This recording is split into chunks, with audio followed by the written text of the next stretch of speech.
All right, in this video, we're going to follow a court case from beginning to end. But before we do that, it's important to talk about this issue of questions of fact versus questions of law. So, questions of fact are basically when we're trying to decide who did what, when, where, why, and how.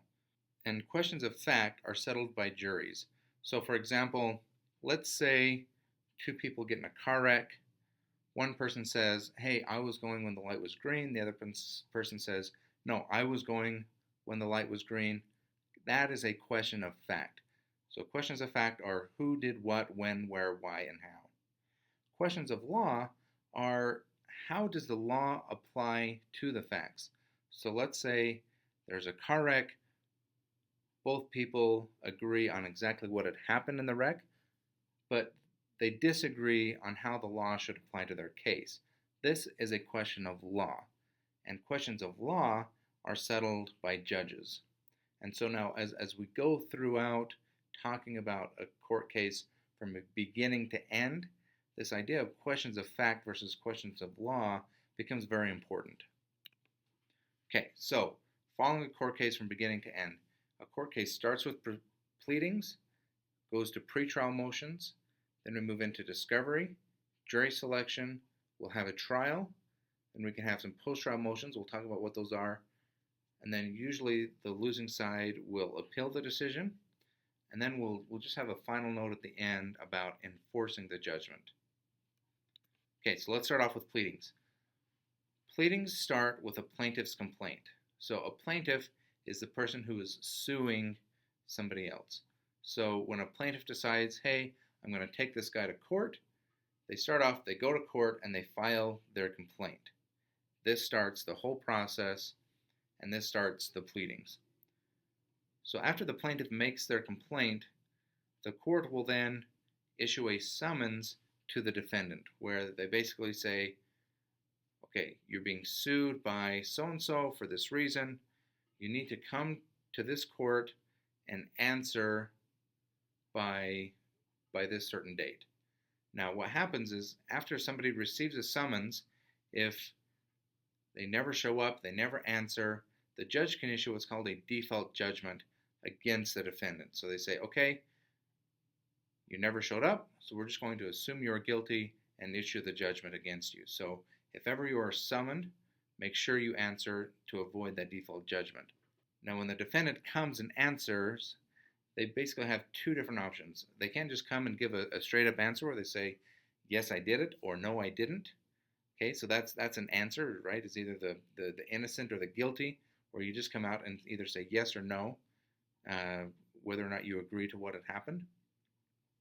Or the defendant can make a counterclaim where they say, okay, you're accusing me of this. Well, guess what? I'm accusing you of something else. Okay, so that is a counterclaim to which the plaintiff will then need to reply.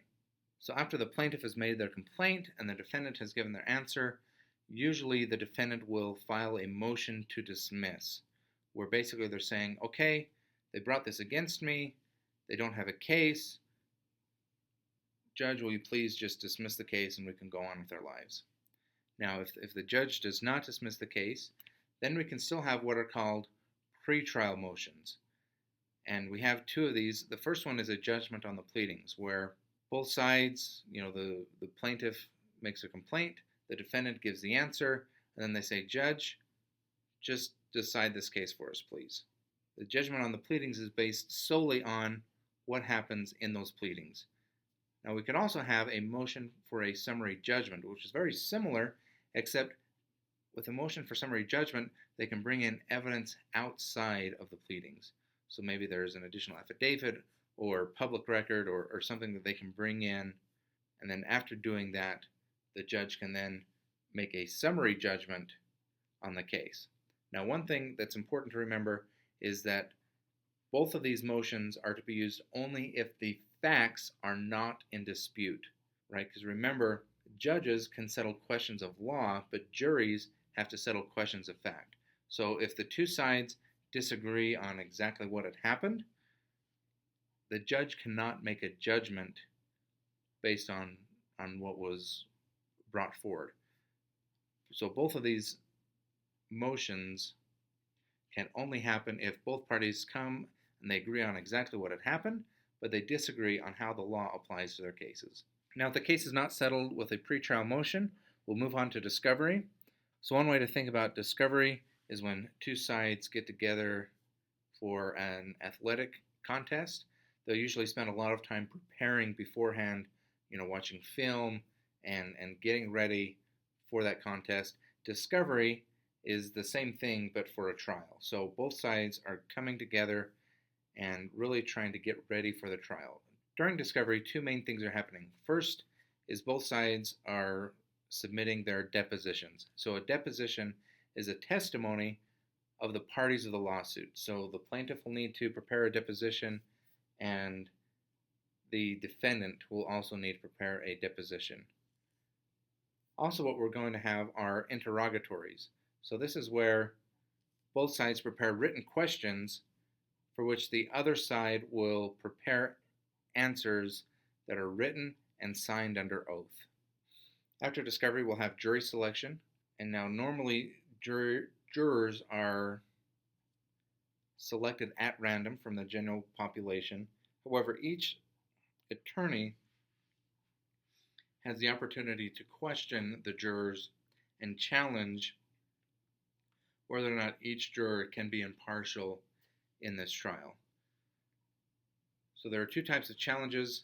The first type of challenge can be without reason, and the second type of challenge can be for some particular cause. So maybe, for example, I'm going to challenge this juror because they are the plaintiff's mother, or something like that. Something that says, I believe this person cannot be an impartial member of this trial. After either attorney challenges potential jurors, the judge can either choose to accept or reject the challenge. Now, one thing that is important, a challenge cannot be made for any discriminatory reason. So an attorney can't choose to challenge a juror based on their race, gender, religion, right, or any sort of discriminatory reason. After the jury is selected, we go to trial. We're not going to talk too much about what actually happens in the trial. Instead, we're going to talk about what happens toward the end of the trial.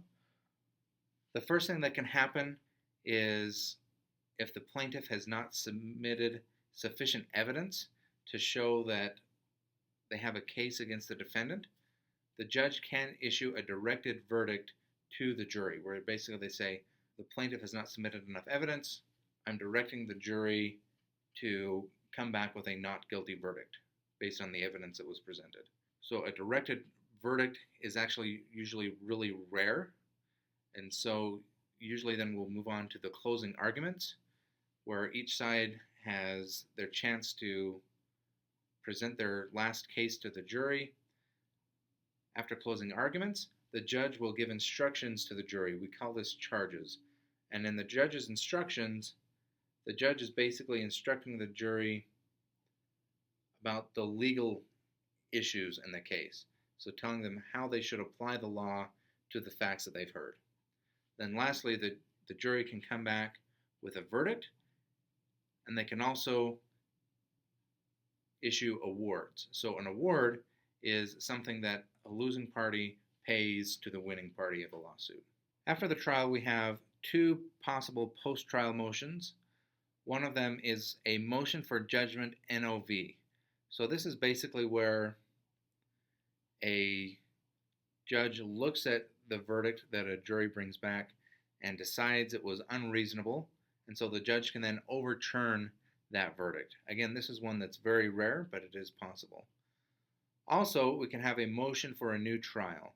So if the losing party believes that the trial was flawed in some way, so maybe evidence was submitted that was inadmissible, or something happened with the procedures of the trial that they believed shouldn't have happened, they can motion for a new trial, which is usually, which the judge can either accept or reject.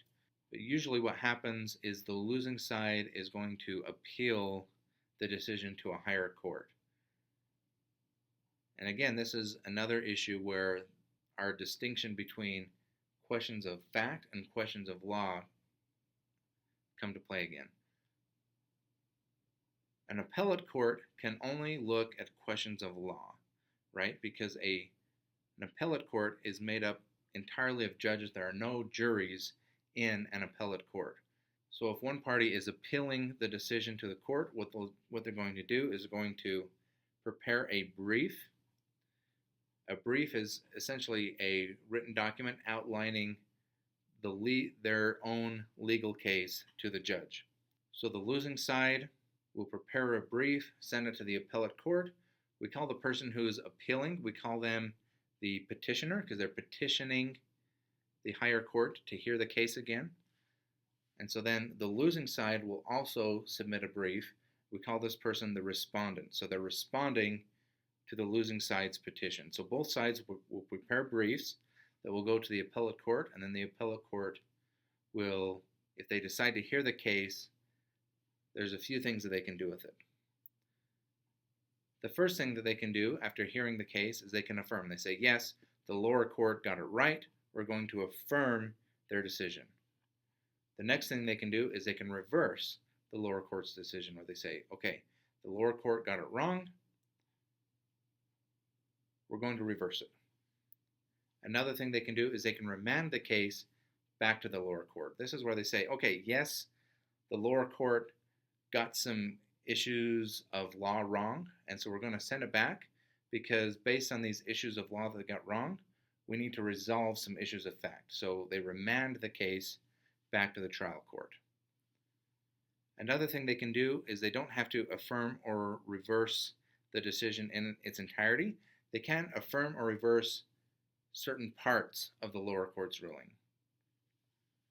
And lastly, an appellate court can modify a lower court's ruling. So this is where they don't affirm it or reject it entirely, but they change it to something else.